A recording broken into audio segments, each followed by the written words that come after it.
Once upon a time, in a world beyond our own, there lived a tiny, transparent ghost named Boo. Boo loved making new friends and playing hide-and-seek in the spooky old mansion that was his home. But one day, Boo didn't feel like playing anymore. His eyes, normally bright blue and twinkly, looked dull and sad. His messy, wispy white hair hung limply around his pale face, and his usually cheerful self was replaced with a miserable ghost who just wanted to snuggle up and sleep. Boo's ghostly body ached all over, and his nose ran constantly.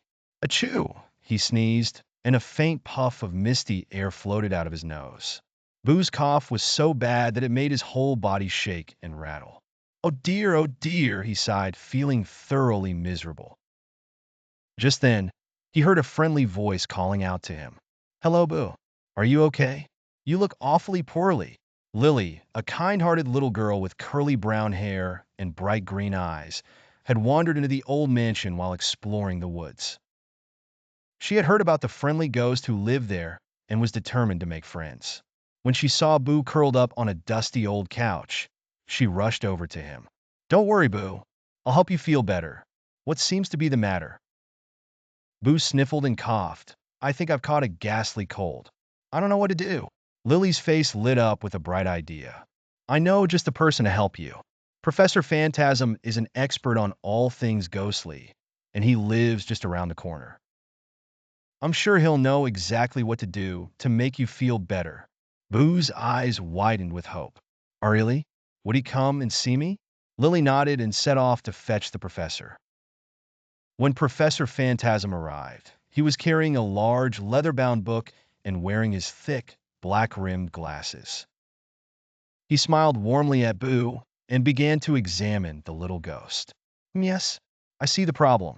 You've caught a bad case of ghostly gripper's cold, a most unpleasant illness indeed. But don't worry, my dear Boo. I have just the thing to cure you. Boo's eyes sparkled with excitement as Professor Phantasm rummaged through his bag, producing a strange-looking potion and a tiny, delicate spoon. This is my famous ghostly groove elixir.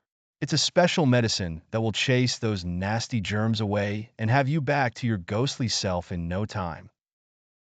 Lily watched as the professor carefully poured a tiny drop of the sparkly elixir into Boo's ghostly mouth. Boo felt a warm, tingling sensation spreading throughout his ghostly body. His nose began to feel less stuffy, and his coughing fits started to ease. I think it's working, he exclaimed, his bright blue eyes shining with hope. Professor Phantasm smiled, pleased with his patient's progress. As the sun began to set, Professor Phantasm and Lily helped Boo get comfortable in his cozy little nest of ghostly feathers and misty blankets. Boo snuggled in, feeling grateful for his new friends and the help they had given him.